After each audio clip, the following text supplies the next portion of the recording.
नमस्कार, राम राम साहब। मैं मुकेश डक्करवाल, ग्राम विकास अधिकारी, ग्राम पंचायत बरवाड़ी, पंचायत समिति मकराना, जिला डीडवाना कुचामन। आज आप सभी पंचायत वासियों से एक ऐसे गंभीर और संवेदनशील मुद्दे पर मैं अपील करना चाहूँगा। यह विषय है पानी और गिरता भूजल स्तर।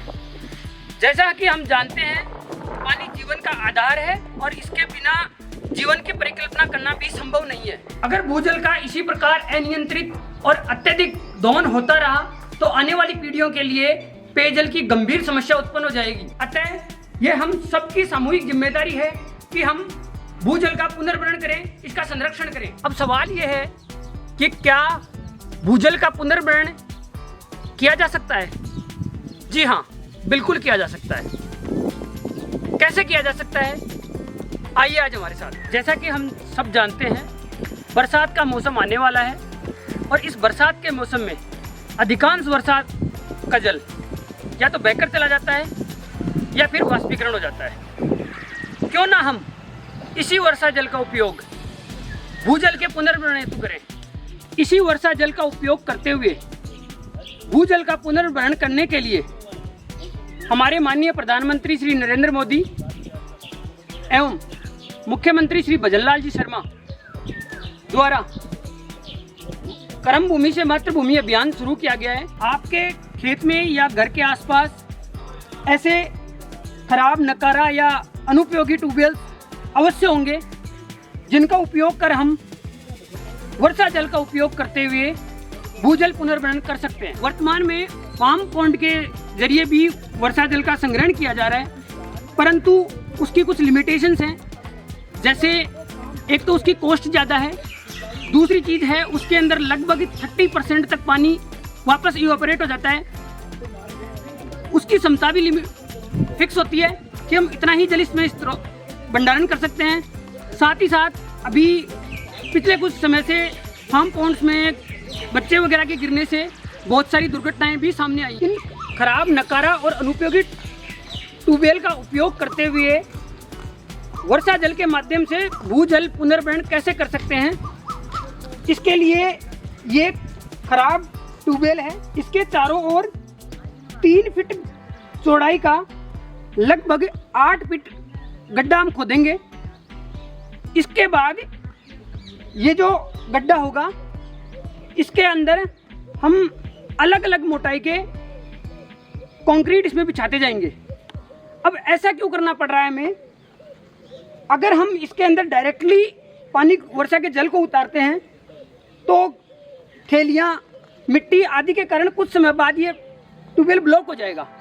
इसलिए ये तकनीक अपनाई जाएगी और इस तकनीक का नाम है रिचार्ज शाफ्ट। गड्ढा खोदने के बाद हम इस गड्ढे के तल में ये जो केसिंग है, इसमें 6-7 छेद बना देंगे ताकि पानी इसके अंदर एंटर कर जाए।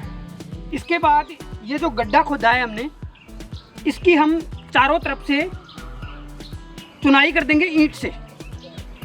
इसके पश्चात हम इसमें अलग अलग मोटाई के कंक्रीट का उपयोग करके इसको फिल करेंगे। सबसे पहले 2.5 फीट तक हम 80 mm मोटाई के कंक्रीट का उपयोग करेंगे। 2.5 फीट के लिए 40 mm कंक्रीट का उपयोग करेंगे और उसके पश्चात 20 mm की कंक्रीट का उपयोग करेंगे और अंत में इसके ऊपर हम रेत बिछा देंगे और चारों तरफ दीवार निकाल के जिस तरफ से यहाँ पानी आ रहा है उसके लिए दरवाजा छोड़ देंगे। अब जैसे ही बरसात का पानी इस दरवाजे से एंटर करके इस कंक्रीट में से छन के नीचे जाकर इसमें किए गए छेद के माध्यम से सीधा ग्राउंड वाटर को रिचार्ज कर दे। ये जो तकनीक हमने आपको बताई है, इस तकनीकी का नाम है रिचार्ज शाफ्ट तकनीक, जिसका पूरा खर्चा लगभग देखा जाए तो 8 से 10 हज़ार रुपये खर्चा आएगा इसका कंप्लीट। अब देखा जाए तो ये बरसात का पानी था, हम इसको सीधा भी इस बोरवेल में उतार सकते थे, लेकिन हमने ऐसा क्यों किया? ये रिचार्ज शाफ्ट तकनीक का क्या फ़ायदा है?